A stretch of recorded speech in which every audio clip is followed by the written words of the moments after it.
scheduled show for a little bit of automotive history with your friend, Professor Bobby D. Today we're going to do a 64 Chevelle Malibu SS. That just happens to be the first year of that model. Some of you have asked me to do a little more automotive history, so here it goes. If you hate history, just blame them. You see, by 1963, General Motors found itself with a bit of a problem. The market was shifting, and the General got caught sleeping at the wheel. Their top-of-the-line models, such as the Bel Air and the Impala, while available with very large 409 engines making up to 425 horsepower, had grown very heavy, long, and wide since 1958. Now, they had unibody cars that were considered compact, such as the Chevy 2 Nova, but that was simply too small for a family man. And while the bizarre experiment that was the rear-engine, air-cooled Corvair, that's a story for another day. Ford had seen the shift coming about a year earlier and brought out their new intermediate-sized car, which was larger than a Falcon but smaller than a Galaxy, under the Fairlane brand, and it sold very well. The General, not one to let their main rival steal a market niche, came out the following year with the intermediate A-body across their main brands. Pontiac had the Tempest, Oldsmobile had the F85, Buick had the Special, and for Chevy, it was a car called the Chevelle. The goal for GM, and specifically Chevrolet, was not to look forward with the Chevelle, but back to their winning formula of the Tri-5 years of 1955 to 1957, all before their cars began to grow a little fat and a little long. The Chevelle shared the same wheelbase as the sporty 55 to 57 Bel Air, and it was a midsize with enough room for a young family man, but not so large that it couldn't be sporty and have some handling to go along with it. Chevrolet offered the new Chevelle in a variety of forms: station wagons, sedans, and two-door hardtops. The pinnacle of the two-door hardtops was the 300 horsepower Malibu SS option. Here are a few snippets from a commercial I found. When you take on this much of Oklahoma, take it young, take it eager. New Chevelle by Chevrolet. You love Chevelle on the open road and on rugged trails. Chevelle Malibu Super Sport. A young, let's get on with it kind of car. Youthful luxury and style. But it's when you want to make time. That's when Chevelle's your baby. Chevelle, a great highway performer.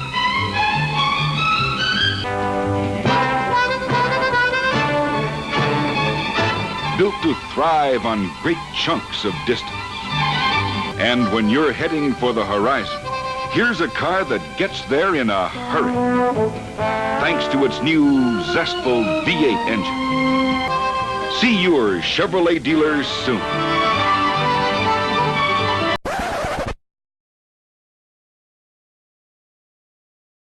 Well, let's start up in the front here. Okay. Why don't we pop open the hood? Okay. And you kind of tell me about what you got underneath. All right, it's a 383 stroker, 350 bored and stroked. Engine dyno, it pulled right at 475 horse. Okay. The carburetor is a Poly 750 HP Ultra, the aluminum carburetor, and you don't see many of the black ones. Headers are Sanderson ceramic coated. Sanderson's out of San Francisco. I actually bought the. I did not do the machine work on it, but I bought the long block and then put it all together. So it's got 202 aluminum heads, Scorpion roller rockers. It's a Cam Dynamics cam. It's pretty aggressive flat tappet. The ignition is XL. I tried it with electric fans on it, and it didn't cool well. I also had a Champion radiator, it didn't cool well. So I went with a DeWitt's radiator, and they're actually a physical reproduction of the stock radiators, but it's aluminum. And then I went with a 7-blade clutch fan, and it never gets over 175, 185 degrees. Okay. This is the 40th anniversary Msd Ignition. I think I'm going to go to an electric fuel pump. I've got an Aeromotive mechanical fuel pump on it right now, but I think I'm going to go with an electric pump probably this winter. Has it been giving you troubles, or? No, I'm going to put. I've got a 150 shot nitrous kit for it, so I'll be going with that. This is a cruise control, which gives me fits. Does it? Yeah, it's it takes a rocket scientist to get the thing working like it's supposed to, and because at idle, this thing doesn't pull much vacuum. I've got a vacuum pump under here. Yep. Okay. We get a lot of people ask about. We get a lot of people ask about this. Oh, the what is that? Yeah. And I said, well, when I worked at a gas station back in the 60s, that was how you didn't have convenience stores. That's how you got your windshield washer stuff. The gas stations had bottles like this, and this one is the one that would have come in it from a GM dealer. Yep. So I put that on it. I thought it looked pretty cool. My grandpa had a standard station back in the day, so Okay. I'm sure he sold lots of those in the 60s. The steering unit is Detroit Speed builds it. It's a special quick ratio steering unit. Power Master 200 amp alternator. You can see the upper control arms. Those are all the suspension is UMI. Okay. You can see. I don't know. Tubular A arms. Yep. See if the camera picks it up. Kind of. We're kind of in shot. Yeah, a little bit. And you can see the sway bar is pretty healthy under the front end. Oh yeah. Yeah, that's a nice stout one. Yeah, UMI is, and they're great to work with too. I talked right to their engineer when I was putting things together if I had a problem. Yeah, riding out here, you could tell it didn't have a stock suspension under it. It actually goes around corners. It'll corner. It corners really well. Yeah. It corners really well. And that's what I like about people that spend the time to do the suspension. So many guys will just shoehorn a big motor in, and then you try to go around corners, and it's a death trap trying to go around corners. But it's nice when they're well sorted out to where. I mean, they drive like it's an old car, but it drives like a modern car, in a way. Yeah, so. It does. The transmission is TH350. Okay. And the guy by the name of Rocket over in Ames built it for me. I know Rocket. Okay. And he said, you won't blow this transmission up. It's stout, and it shifts like a bear. And behind that, I've got a gear bender's overdrive. So basically, I could have a 6-speed if I could shift that fast, but I'm too old. The rear end is a quick performance, 9-inch, 390 gears, and all UMI suspension back there. And you said it's a 4-link, isn't it? Well, all the Chevelles were all 4-link, okay. 4-link from the factory, or a pseudo 4-link. But yeah, this one is because upper and lower adjustable. I can pretty much do anything I want to with the rear end, and that's what I'm in the process of tweaking right now because it's got a tendency if I stomp on it from a dead stop to swap ends. Wants to go run for a ditch. Right. Right. Okay. Well, let's go to the hood and kind of just walk around the exterior and kind of anything you want to point out that you did. I mean, obviously we got a cowl induction style hood here. Fiberglass cowl induction hood. The color, this is what in '69 they called Hugger Orange. Well, in '69 I had a Camaro that was Hugger Orange. So when I started looking for something to do before I retired 7 years ago, I was really looking for a Nova. But I saw this online for sale and probably paid too much for it because it was really in bad shape. I mean, it wasn't running, it had no brakes, the interior was trashed, it looked like somebody painted it with a brush. But the Hugger Orange caught my eye, and I thought 64, that's first year for the Chevelle. So anyway, long story short, I got it. We unloaded it off the trailer, put it in my garage, and I started tearing it apart. Somebody put a 350 out of a Caprice or some such in it with a 2-barrel. An old Smogger motor. Yeah, I gave that to a buddy of mine racing stock cars. So anyway, we started looking for the paint, and you can't buy Hugger Orange paint because in the 60s when they came with this color on the Camaro, this was Hugger Orange. If you got it on a Chevelle, GTO, anything like that, it was GM Carousel Red. Huh. So when you go to buy this paint, you got to order Carousel Red. Just because they just decided to name it different. Well, they just wanted a everything fancy else. name on the Camaro, you know, because Sales Mopar pitch. was doing the plum crazy and all that kind of thing. Mm-hmm. So anyway, that's how the orange came about. And the car was that color. It kind of caught my eye, so You ended up with it. I ended up with it. One of those happy mistakes kind of a thing. Yeah. The wheels, I always liked the Halabrand wheels when I was a kid. I built model cars back in the 60s. These are called a Halabrand replica, and they're made by an outfit out east called JD Wheels. And this is a JD Supersport Halabrand replica. Okay. And the Cooper tires, I'm real happy with them. You know, they handle real good. There isn't a lot of road noise and that kind of thing. The exhaust system is a mixture. The front X-pipe is a Pipes brand because I've got electric cutouts on it. Okay. And Pipes was the only outfit that manufactures an X-pipe that has the flanges built into it for cutouts. Okay. From there on back, it's all MagnaFlow. On the video. You know, as far as the rest of it, all the chrome on it is all reproduction chrome. Yeah. Because the old chrome was just shot. Yeah.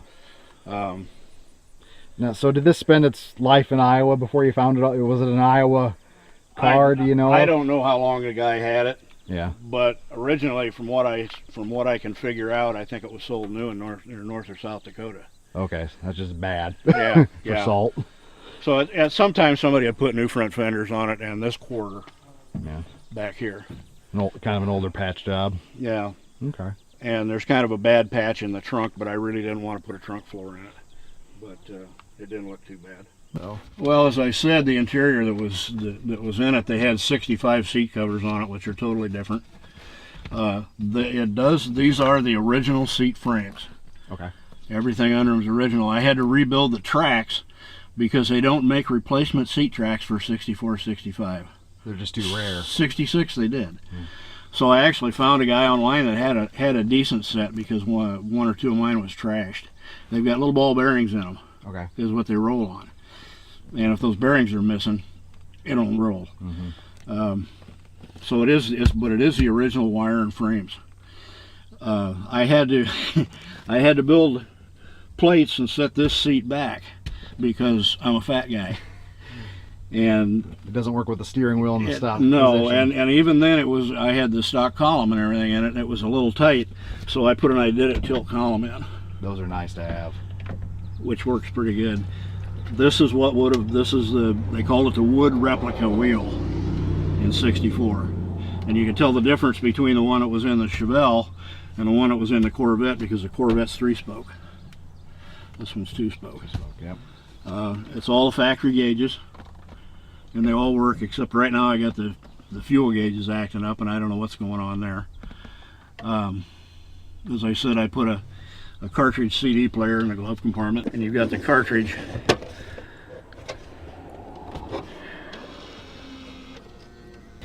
But you mentioned your daughter made you that plaque there. yeah, my daughter was a major in the Air Force, and this car will be hers if anything happens to me. And she gave me that plaque one year. I think maybe it was on my birthday or something. She said, "Here, Daddy, this is for your car, but I know you won't put it on." Well, the first thing I did was come out and put it on the dashboard. Yeah. You know, which made her giggle. So, but the interior is bone stock. That's the way I wanted it. I didn't want fancy seats and all that stuff. I did have to do a little surgery on the console. I had to have the console re-chromed. It was in pretty sad shape. Yeah. So I sent it to a guy in Minnesota, and he took it down to Bear and re-chromed it. And then I've got my quarter stick here. This is the gear vender's overdrive. It's the button right here On the side there, yeah. on the side. And I guess that's about it for the interior. Oh. But it's clean. I mean, yeah, you got your seat and stuff in it, but Here's the battery mounted back here, and I've got a key lock on it, so I can shut the battery off with a key right here. Now I've also got a car alarm on this thing. Well, I've got a spade connector inside here, so like when I'm not parking it somewhere for an extended period of time or something, I just disconnect that. Yeah. And I can see that you you got the stickers on there, That's original the original sticker. stickers, yeah. So that's kind of a Like cool I little said, touch. you know, my goal was to keep it pretty much as stock appearing. You know, I didn't want some fancy custom hot rod. The only thing I didn't do, and people say, "Well, you didn't really do much as far as stock," is the 64 had a chrome strip on this portion of the body all the way down, Okay. and it curved around here. I didn't like that look. In 65, they eliminated it, Okay. so I didn't put it on. You know, Makes for a cleaner side. yeah, it made it for a cleaner side. And I did have a guy say, well, what we could do is we could put a little silver pinstripe Yeah. on there, and I'm still thinking about that one. And this is kind of a homage to the old hot rod days, and Nicky's back in business now. Okay. But Nicky Chevrolet out of Chicago, they were like the Yankos and The that kind of thing, Baldwin the Copo stuff, Yeah. Motion Performance. Nicky was one of those outfits. We kicked around when Kevin did the paint and stuff. We kicked around pushing these fender wells out, just bringing them out, Putting a little flare on it. just bringing this out. You know, a couple inches or an inch and a half, and I could get a 10-inch tire under it. But I'm not a drag racer. But it's got plenty of get up and go. Oh yeah. You know, we had it on the dyno down at Carl Performance, and they tuned it down there. That's where you got your numbers. Well, that's not where I got the engine dynoed. The engine Oh. was dynoed by the guy that built the short block, Okay. or the long block. It puts about 385 horse rear wheels, I think. That's plenty. That's plenty. Yeah. Yeah. Because in, like I said, the 300 horse 327 was the fastest thing you get in 64, and that wasn't to the wheel at all. That was, and what a lot of people don't get is that the torque's what spins the wheels, not horsepower. Well, the 383 is a torque monster. I mean, the torque numbers on the thing were incredible. yeah, and you got close to stump puller gears in it. Yeah. I mean, it's not quite 411s or anything like that. But There again, the guys at Quick Performance were a big help, because I'm going over there saying I want 411 gears in it, and the guy said, no, you don't. You know, not on the highway. And he was right. Yeah. So he talked me into, I got down to 390s. Well, that way with 390s in it, I think at 70 mile an hour, 65 mile an hour, it'd pull. It was right at 3,000 RPM. Yeah. Well, I put the gear vendors in it, and that actually brings that gear ratio down to about 3.0. So you're a little over 2,500. Yeah. All right.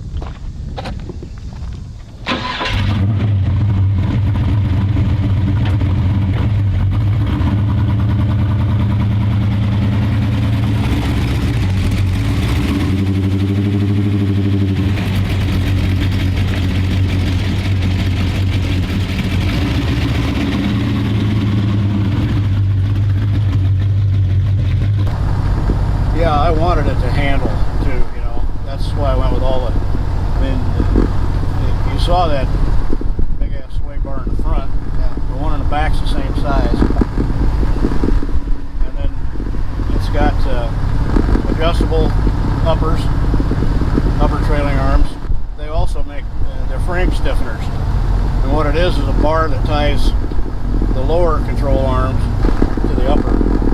It bolts right to the frame end up, and it stiffens that rear end up, so there isn't any flex like this.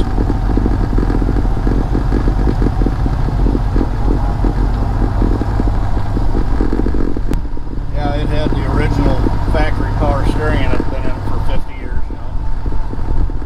It was sloppy. You didn't drive around corners like this without seesawing the wheel back and forth. Hey, this piece of land over here is for sale if you want to buy it. If I had the money. Yeah. It's nice not to have a drone, like you said. Yeah. Well, sometimes you ride these cars and it sounds just, it's a buzzsaw almost. That Flowmaster it was almost a buzz. Yeah. You could almost feel it, you know. They're usually fine when you're accelerating or whatnot, but when you're at that constant speed, it just Driving along like this, it just have kind of a, you know, this has got kind of a, these Magnaflows kind of a low rumble. yeah. But that was more of a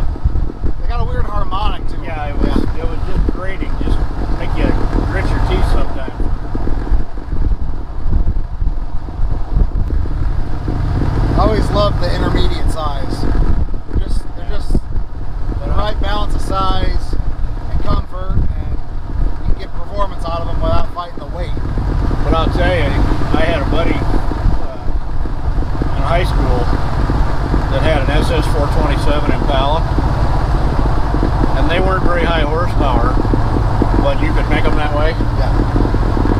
And it was red with a black interior. That was one of the most beautiful cars. It was a 60, I want to say 67 or 68. Okay. But then it had the SS 427 badges on it, you know. The guys would pull up next to him, and it didn't look, I mean, I think maybe it had a set of Krager mags on it. It didn't look all that fancy, you know. Yeah. Kind of a sleeper. The guys would pull up next to him, you know, and they'd say, "Look at the boat! Look at that boat!" Well, they were usually looking at that boat's taillights before very long.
I want to thank Gary for spending a couple hours with the project shooting footage, then just shooting the breeze.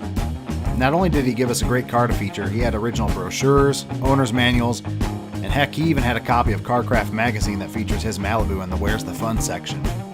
So if you happen to find a copy of the September 2018 issue of CarCraft, you'll find this guy's car in it. Well, that about wraps it up for this installment of the Average Joe Hot Rod Show. Remember, kick all the butt, take all the names, but most importantly, kill with kindness. We'll see you around next time.